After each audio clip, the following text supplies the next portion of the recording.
எனக்கு தெரிஞ்ச ஒரே ஒரு அனுபவம். ஒரு அனுபவன்றது நான் இப்போ சொல்கிறது.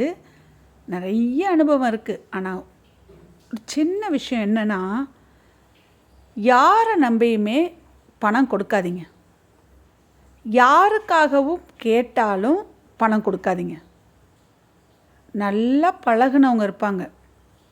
நல்லா பழகுனவங்க தாங்க வாழைப்பழம் மாதிரி பேசி இவங்க கேட்குறாங்க அவங்க கேட்குறாங்கன்னு கேட்டு முதல் ஏமாத்தல்காரவங்களே அப்படி தாங்க வருவாங்க.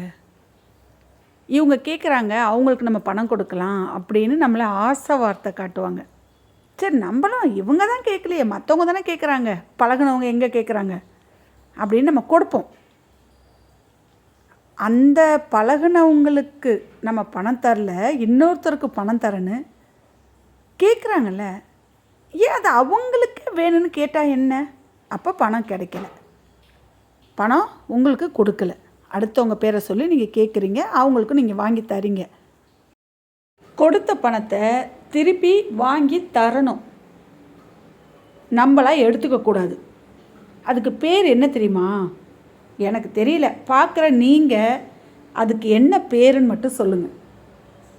பழகினவங்களுக்கு பணம் கொடுக்கக்கூடாது, கொடுத்தா நம்மளுக்கு பிரச்சனை, பேச்சுவார்த்தை நின்றுடும், அப்படி தானே எல்லோரும் சொல்லுவாங்க. கடன் அன்பை முறிக்கும். அதனால் பழகினவங்களுக்கு நம்ம பணம் கொடுக்கூடாது. கேட்குறாங்க, கேட்டால் கொடுக்கலாம், ரொம்ப எமர்ஜென்சி அப்படின்னா நம்ம செய்யலாம். ஆனால் மற்றவங்களுக்கு அவங்க சொல்லி கேட்கும் போது நம்மளும் ஏமாந்து அடுத்தவங்க தானே, அவங்களுக்கு தானே இவங்க கேட்குறாங்க அப்படின்னு நம்ம எந்த ஒரு நம்பிக்கையில் இவங்களுக்கு நம்ம கொடுத்துருக்கோம்? இல்லை, எனக்கு தெரியல எந்த நம்பிக்கையில் கொடுக்குறோம். கொடுத்ததை அழகாக வாங்கி கொடுத்தா நல்லது தானே. பழகின பழக்கம் என்ன பழக்கம்? பணம் தான் உங்களுக்கு முக்கியம். பழகினவங்களுக்கு எல்லாருக்குமே நல்லா பேசுகிற நட்பு தேவையில்லை.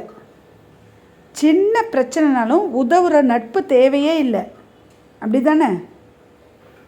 இந்த மாதிரி எத்தனை பேர் கிளம்பியிருக்காங்க. ஃப்ரெண்டாக பேசி அன்பாக பேசி ஏமாற்றி, என்ன பொழப்பு இது? எல்லாருக்கும் வாய் வயிறு இருக்குது.